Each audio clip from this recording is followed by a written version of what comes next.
ಆತ್ಮೀಯ H16 news ಅರ್ಥಾತ್ ಹೇ ಸೀತಾರಾಮ್ ನ್ಯೂಸದ ವೀಕ್ಷಕರೇ, ನಾನು ನಿಮ್ಮವ ಎಂ ಆಯುಧ ಮಲ್ಲಪ್ಪ ಜೊತೆ ಅವರು. ತಾವು ಈಗ ಸುದ್ದಿಗಳ ಲೋಕಕ್ಕೆ ಎಂಟ್ರಿ ಹೊಡಿತಾ ಇದ್ದೀರಿ. ಈ ಸುದ್ದಿಗಳನ್ನು ಪ್ರತಿಯೊಂದು ನೋಡೋ ಜೊತೆಗೆ ನಿಮ್ಮ ಅಭಿಪ್ರಾಯಗಳನ್ನು ಹಂಚ್ತಾ ಇರ್ರಿ. ಯಾಕಂದರೆ ಈ ಸುದ್ದಿಗಳು ನಿಮಗಾಗಿ, ನಿಮ್ಮ ಬದುಕಿಗಾಗಿ, ನಿಮ್ಮ ವೈಚಾರಿಕೆಗಾಗಿ, ನಿಮ್ಮ ತಿಳುವಳಿಕೆಗಾಗಿಯೂ ನಿಮಗೂ ಗೊತ್ತು. ಜೊತೆಗೆ ನಮಗೂ ನಿಮ್ಮೊಂದಿಗೆ ಇದೊಂದು ಮಾತಾಡುವಂಥ ಜೊತೆಗೆ ಸುದ್ದಿಗಳನ್ನು ಬಿಡುವಂಥ ಕೆಲಸ. ಈ ಕೆಲಸದಲ್ಲಿ ನಾವು ನಿಮ್ಮೊಂದಿಗಿದ್ದೀವಿ ಅಂತ ಹೇಳ್ತಾ ನೋಡ್ತಾ ಇರಿ ಈ ಸುದ್ದಿಗಳನ್ನು.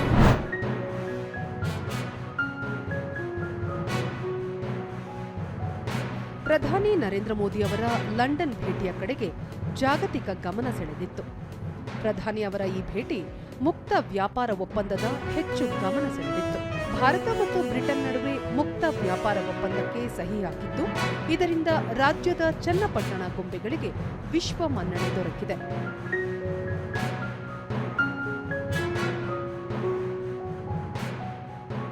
ಚನ್ನಪಟ್ಟಣದ ಬೊಂಬೆಗಳು ತಮ್ಮ ವಿಶಿಷ್ಟ ಕೆತ್ತನೆ, ಆಕರ್ಷಕ ಬಣ್ಣದಿಂದ ಎಲ್ಲರ ಕಣ್ಮನ ಸೆಳೆಯುತ್ತವೆ. ಆಲೆ ಮರದಿಂದ ತಯಾರಾಗುವ ಈ ಗೊಂಬೆಗಳು ಭಾರತೀಯ ಪರಂಪರೆಯ ವಿಶೇಷ ಭಾಗವಾಗಿವೆ. ಕರಕುಶಲಕರ್ಮಿಗಳ ಕೈಯಲ್ಲಿ ಅರಳುವ ಈ ಗೊಂಬೆಗಳಿಗೆ ದೇಶದಾದ್ಯಂತ ಬೇಡಿಕೆ ಇದೆ. ದೇಶದ ಗಣರಾಜ್ಯೋತ್ಸವದ ಸಂದರ್ಭದಲ್ಲೂ ಸ್ತಬ್ಧ ಚಿತ್ರಗಳ ಪ್ರದರ್ಶನದಲ್ಲಿ ನಮ್ಮ ಚನ್ನಪಟ್ಟಣದ ಗೊಂಬೆಗಳು ಆಕರ್ಷಣೆಯ ಕೇಂದ್ರ ಬಿಂದುವಾಗಿರುತ್ತವೆ.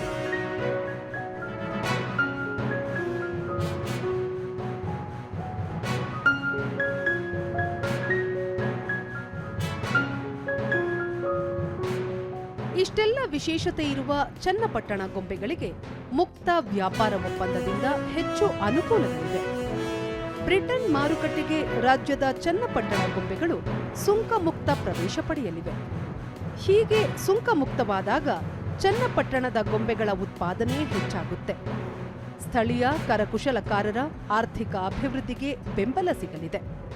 ಜೊತೆಗೆ ಸಾಂಸ್ಕೃತಿಕ ಪರಂಪರೆಯನ್ನು ಉಳಿಸಿ ಬೆಳೆಸುವಲ್ಲೂ ಸಹಕಾರಿಯಾಗಲಿದೆ.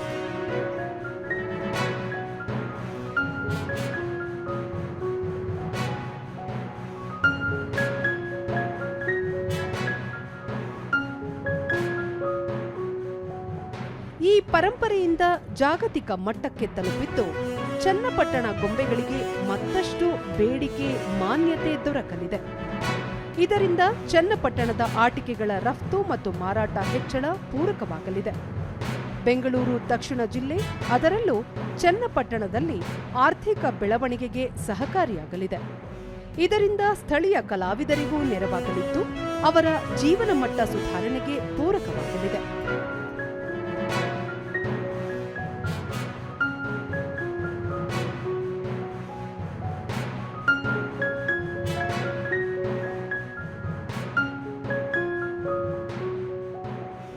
ಒಟ್ಟಾರೆಯಾಗಿ ಭಾರತ ಮತ್ತು ಬ್ರಿಟನ್ ನಡುವಿನ ಮುಕ್ತ ವ್ಯಾಪಾರ ಒಪ್ಪಂದದಿಂದ ರಾಜ್ಯದ ಹೆಮ್ಮೆಯ ಚನ್ನಪಟ್ಟಣದ ಗೊಂಬೆಗಳಿಗೆ ಮತ್ತಷ್ಟು ವಿಶ್ವಮಟ್ಟದ ಮಾನ್ಯತೆ ಸಿಗುವ ನಿರೀಕ್ಷೆ ಇದೆ.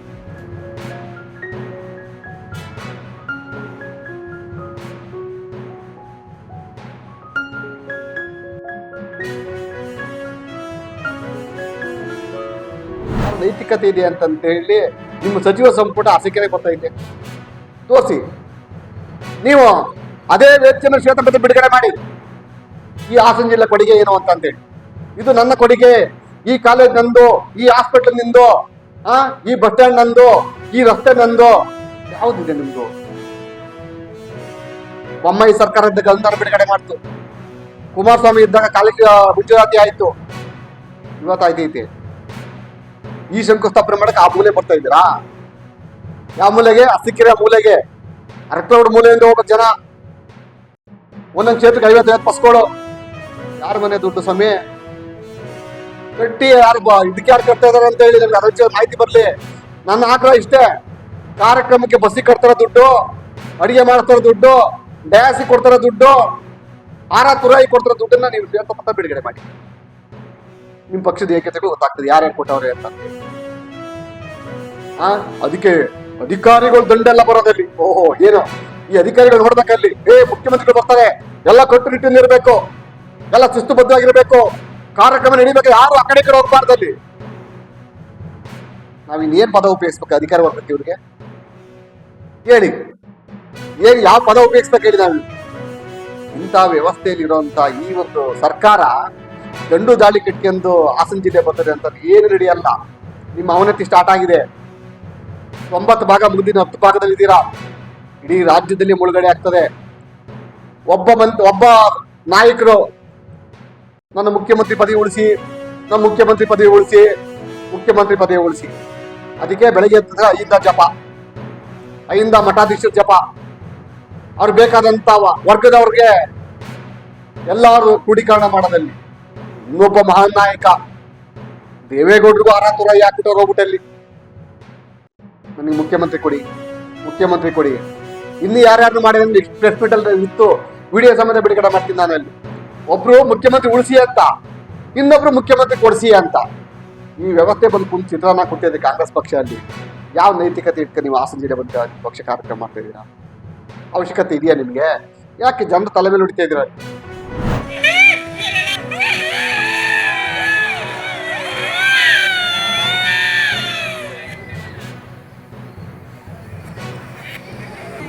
ನಾನೇನು ಹೇಳಲ್ಲ. ಚೆಕ್ ಅಂಡ್ ಸೇಫ್ಟಿ ಪ್ರೋಟೋಕಾಲ್ಸ್ ನಾವು ಮಾಡಿದೀವಿ ಅಂತ ತಕ್ಷಣ ಎಲ್ಲ ಕರೆಕ್ಟ್ ಆಗಿದೆಯಾ ಅಂತ. ಸೊ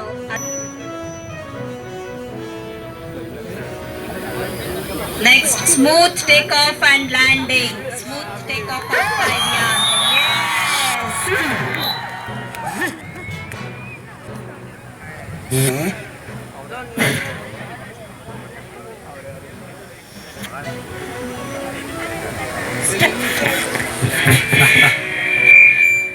ಸ್ಟೆಬಿಲಿಟಿ ಕೂಡ ಚೆಕ್ ಮಾಡ್ತೀವಿ. Direction control, forward backward turning ಎಲ್ಲ ಆಗ್ತಾ ಇದೆಯಾ ಅಂತ. ಕಂಟ್ರೋಲ್ ಕರೆಕ್ಟ್ ಆಗಿ ಆಗ್ಬೇಕು.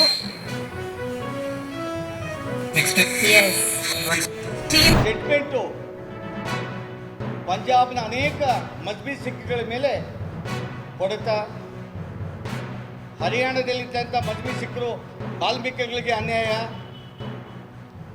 ಆಂಧ್ರ ಪ್ರದೇಶದಲ್ಲಿ ಮಾದಿಗ ಸಮುದಾಯ, ರ್ಯಾಲಿ ಸಮುದಾಯದ ಮೇಲೆ ಗದಾ ಪ್ರಹಾರ. ಆದರೆ 2005 ಗದಾ ಪ್ರಹಾರ ಆದಾಗ 20 ವರ್ಷ ಈ ರಾಜ್ಯದ ಅನೇಕ ರಾಷ್ಟ್ರೀಯ ಪಕ್ಷಗಳು, ಸಾಮಾಜಿಕ ಚಿಂತಕರು, ಸಮಾಜವನ್ನು ಪರಿವರ್ತನೆ ಮಾಡುವವರು ಇದು ಅನ್ಯಾಯ ಆಗಿದೆ, ಈ ಜಡ್ಜ್ಮೆಂಟನ್ನು ಒಪ್ಪಕ್ಕಾಗಲ್ಲ ಅಂತೇಳಿ ಯಾವುದೇ ಸರ್ಕಾರ ರಿವಿಷನ್ ಪಿಟಿಷನ್ ಹಾಕಿರಲಿಲ್ಲ. No revision petition in front of the supreme court since from 2005.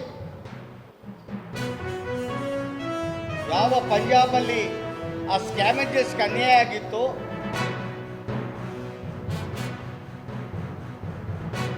ಅವರ ವಿರುದ್ಧ ಅಲ್ಲಿನ ಒಂದು ಸಮುದಾಯ ಸುಪ್ರೀಂ ಕೋರ್ಟ್ಗೆ ಹೋದಾಗ ದೇವೇಂದ್ರ ಫಡ್ನವೀಸ್ ಮತ್ತು ಪಂಜಾಬ್ ಸರ್ಕಾರದಲ್ಲಿ ಅರುಣ್ ಮಿಶ್ರಾ ಅವರು 2020ರಲ್ಲಿ ಆರ್ಟಿಕಲ್ 3(1) ಅಮೆಂಡ್ಮೆಂಟ್ ಅವಶ್ಯಕತೆ ಇಲ್ಲ, ಇವರು ಹೋಮೋಜಿನಿಯಸ್ ಅಲ್ಲ,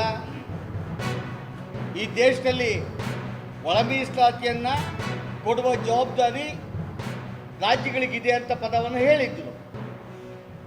ಆದರೆ ಲಾರ್ಜರ್ ಮೆಂಟಿಗೆ ರೆಕಮೆಂಡೇಶನ್ ಮಾಡಿದ್ರು. ಇವತ್ತು ನಾವು ಯಾಕೆ ಹೋರಾಟಕ್ಕೆ ಬಂದಿದ್ದೀವಿ ಅಂತ ಹೇಳಿದ್ರೆ, ಇವತ್ತು ನಿನ್ನೆ ನಮ್ಮ ಕ್ಯಾಬಿನೆಟ್ ಒಬ್ಬ ಸಚಿವರು KHP ಅವರು ಮಾತಾಡ್ತಾರೆ, ಯಾಕೆ ಹೋರಾಟ ಮಾಡ್ತೀರಾ? ನಾಗಮೋಹನ್ ದಾಸ್ ವರದಿ ತಯಾರಿ ಇದೆ, ಮೀಸಲಾತಿ ಕೊಡೋಕೆ ರೆಡಿ ಇದ್ದೀವಿ ಅಂತೇಳಿ KHP ತಿಮ್ಮಾಪುರ ಜೊತೆ ಸ್ಟೇಟ್ಮೆಂಟನ್ನು ಮಾಡಿದ್ದಾರೆ. ನಮ್ದು ಅಭ್ಯಂತರ ಇಲ್ಲ, ಮಾಡಿ. ನಮ್ಮ KHP ಕೇಂದ್ರದಲ್ಲಿ ಸಚಿವರಾಗಿದ್ದಾಗ, ಲೋಕಸಭಾ ಸದಸ್ಯರಾಗಿದ್ದಾಗ ಸಂತೋಷ್ ಶೆಟ್ಟರ್ ಜಡ್ಜ್ಮೆಂಟ್ ರಿವಿಷನ್ ಪಿಟಿಷನ್ಗೆ ಪ್ರಯತ್ನ ಮಾಡಲಿಲ್ಲ. ಅರುಣ್ ಮಿಶ್ರಾ ಅವರ ಜಡ್ಜ್ಮೆಂಟ್ ಬಂದ ಮೇಲೆ ಸುಪ್ರೀಂ ಕೋರ್ಟಲ್ಲಿ ರಾಜ್ಯಮೆಂಟ್ ಕಾನ್ಸ್ಟಿಟ್ಯೂಟ್ ಮಾಡೋದಕ್ಕೆ ಪ್ರಯತ್ನ ಮಾಡಲಿಲ್ಲ. ಅಂದೇ 2008ರಲ್ಲಿ ಯಾವ ಕಾಂಗ್ರೆಸ್ ಸೋನಿಯಾ ಗಾಂಧಿ ಅವರು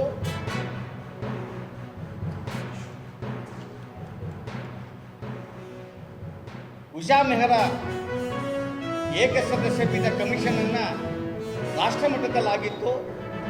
ಉಷಾ ಮೆಹ್ರಾ ಅವರು ರಿಪೋರ್ಟ್ ಕೊಟ್ಟಿದ್ದರು, ಆರ್ಟಿಕಲ್ 341 ಅಮೆಂಡ್ಮೆಂಟ್ ಅವಶ್ಯಕತೆ ಇದೆ, ಇವರು ಓಂಬೇಜನಿಷ್ಟ ಇದ್ದಾರೆ. ಆದರೆ ಈ ದೇಶದಲ್ಲಿ ಒಳ ಮೀಸಲಾತಿ ಬೇಕಾಗಿದೆ. ಅನೇಕರು ಮುಖ್ಯವಾಹಿನಿಗೆ ಬರೋಕ್ಕಾಗಲಿಲ್ಲ, ಅನೇಕ ವರ್ಗದವರು. ಆದ್ದರಿಂದ 341 ಅಮೆಂಡ್ಮೆಂಟ್ ಕ್ಲಾಸ್ 3 ಮಾಡಿ ಒಳ ಮೀಸಲಾತಿ ಕೊಡ್ಬೋದು ಕೇಂದ್ರ ಸರ್ಕಾರಕ್ಕೆ ರೆಕಮೆಂಡ್ ಮಾಡಿದ್ದು. ಆದರೆ 2008ರಲ್ಲಿ ಅದೇ ಕಾಂಗ್ರೆಸ್ ಸರ್ಕಾರ ಉಷಾ ಮೆಹ್ರಾ ರಿಪೋರ್ಟನ್ನು ತಿರಸ್ಕಾರವನ್ನು ಮಾಡಿತ್ತು. ಈ ರಾಜ್ಯದ ಮುಖ್ಯಮಂತ್ರಿ ಅವ್ರ ಮೇಲೆ ಯಾಕೆ ವಿಶ್ವಾಸ ಬರ್ತಾ ಇಲ್ಲ ಅಂತ ಹೇಳಿದ್ರೆ, ನಾಗಮೋಹನ್ ದಾಸ್ ಅವರಿಗೆ ಈ ರಾಜ್ಯದ ಚೀಫ್ ಸೆಕ್ರೆಟರಿ ಸಹಕಾರ ಕೊಡಲಿಲ್ಲ. 76ರಿಂದ ಯಾವ್ಯಾವ ಸಮಾಜ ಹೆಚ್ಚು ಉದ್ಯೋಗಗಳನ್ನು ಪಡೆದಿದೆ, ಯಾವ ಸಮಾಜ ಯಾವ ವರ್ಗ 101 ಜಾತಿಯಲ್ಲಿ ಅನ್ಯಾಯಕ್ಕೊಳಗಾಗಿದ್ದಾರೆ, ಯಾವುದೇ ಡೇಟಾ ಕೊಡಲಿಲ್ಲ ಚೀಫ್ ಸೆಕ್ರೆಟರಿ. ಈ ರಾಜ್ಯದ ಚೀಫ್ ಸೆಕ್ರೆಟರಿ ಸಹಕಾರ ಇಲಾಖೆಗಳಲ್ಲಿ ಕೋಆಪರೇಟಿವ್ ಸೆಕ್ಟರಲ್ಲಿ ಯಾವ ಸಮಾಜಕ್ಕೆ ಉದ್ಯೋಗ ಕೊಟ್ಟಿದ್ದಾರೆ, ಯಾವ ಸಮಾಜ ಮುಖ್ಯವಾಹಿನಿಗೆ ಬಂದಿದೆ, ಡೇಟಾ ಕೊಡಲಿಲ್ಲ. ಈ ರಾಜ್ಯದ urban development chief secretary, revenue secretary, ಅದಕ್ಕಿಂತ ಹೆಚ್ಚಾಗಿ ಈ ರಾಜ್ಯದ ಎಲೆಕ್ಷನ್ ಕಮಿಷನ್ ಯಾವ ಸಮುದಾಯ ಚುನಾವಣೆಗಳಲ್ಲಿ ಗೆಲ್ಲಕ್ಕಾಗಿದೆ, ರಾಜ್ಯದ ಯೋಜನೆ ಜಾರಿ ಮಾಡೋ ದಿಕ್ಕಿನಲ್ಲಿ ಅಧಿಕಾರವನ್ನು ಪಡೆದಿದ್ದಾರೆ, ಚುನಾವಣಾ ಕಮಿಷನ್ ರಿಪೋರ್ಟ್ ಕೊಟ್ಟಿಲ್ಲ. ಈ ರಾಜ್ಯದ ಮುಖ್ಯಮಂತ್ರಿಗಳಿಗೆ, ಸಮಾಜ ಕಲ್ಯಾಣ ಮಂತ್ರಿಗೆ ನಾಗಮೋಹನ್ ದಾಸ್ಗೆ ಪೂರ್ಣವಾದ ಸಹಕಾರ ಕೊಡಬೇಕು. ಮುಖ್ಯಮಂತ್ರಿಗಳು ಯೋಚನೆ ಮಾಡಲಿಲ್ಲ, ಒಂದು ಸಾರಿ ಸಭೆ ಆಗಲಿಲ್ಲ. ಅದಕ್ಕೂ ಮಿಗಿಲಾಗಿ ಈ ರಾಜ್ಯದ ಮುಖ್ಯಮಂತ್ರಿಗಳ ಬಗ್ಗೆ ಭಾಳ ವಿಶ್ವಾಸ ಐತೆ. 2ನೇ ಸಾರಿ ಮುಖ್ಯಮಂತ್ರಿ ಆದಾಗ ನುಡಿದಂತೆ ನಡೀತಾರೆ ಅಂತೇಳಿ. ಅವರು ಮುಖ್ಯಮಂತ್ರಿ ಆಗೋದಕ್ಕೆ ಮೊದಲು ಈ ರಾಜ್ಯದ ಹಿಂದುಳಿದ ವರ್ಗಕ್ಕೆ ಕಾಂತರಾಜು ವರದಿ ಜಾರಿ ಮಾಡುವ ಜವಾಬ್ದಾರಿ ನನ್ನದು. ನನ್ನನ್ನು ದಿಕ್ಕರಿಸುವ ಶಕ್ತಿ ಯಾವುದೇ ಶಕ್ತಿಗಿಲ್ಲ.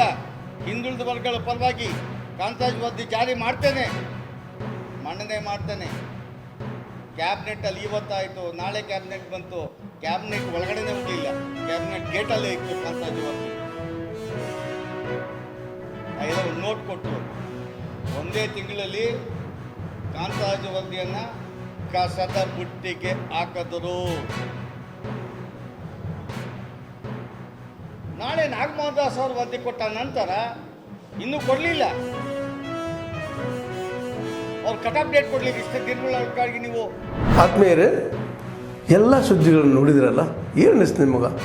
ಇದರಲ್ಲೇ ನಿಮ್ಗೆ ಲೈಕ್ ಆಗಿರ್ಬೋದು, ಡಿಸ್ಲೈಕು ಆಗಿರ್ಬೋದು, ಕಾಮೆಂಟ್ ಬೇಡಪ್ಪ ಅಂತೂ ಅನಿಸಿರ್ಬೋದು, ಕಾಮೆಂಟ್ ಮಾಡಬೇಕಪ್ಪ ಅನಿಸಿರ್ಬೋದು, ಶೇರ್ ಮಾಡಬಾರ್ದಪ್ಪ ಅನಿಸಿರ್ಬೋದು, ಅದು ಮಾಡಬೇಕು ಅನಿಸಿರ್ಬೋದು. ಏನಾದರೂ ಆಗಲಿ ಶೇರ್ ಮಾಡ್ತಾಯಿರಿ, ಈ ನ್ಯೂಸ್ಗಳನ್ನ ಹಂಚ್ತಾ ಇರಿ, ಜೊತೆಗೆ ಇದಕ್ಕೆ ಸಬ್ಸ್ಕ್ರೈಬ್ ಆಗ್ತಾಯಿರಿ ಅಂತ ಹೇಳ್ತಾ H16 ನ್ಯೂಸ್ ಅರ್ಥಾತ್ ಹೇ ಸೀತಾರಾಮ್, ಇದು ಸತ್ಯದ ಕೈಗೆ ನಡಿ. ವಂದನೆಗಳು.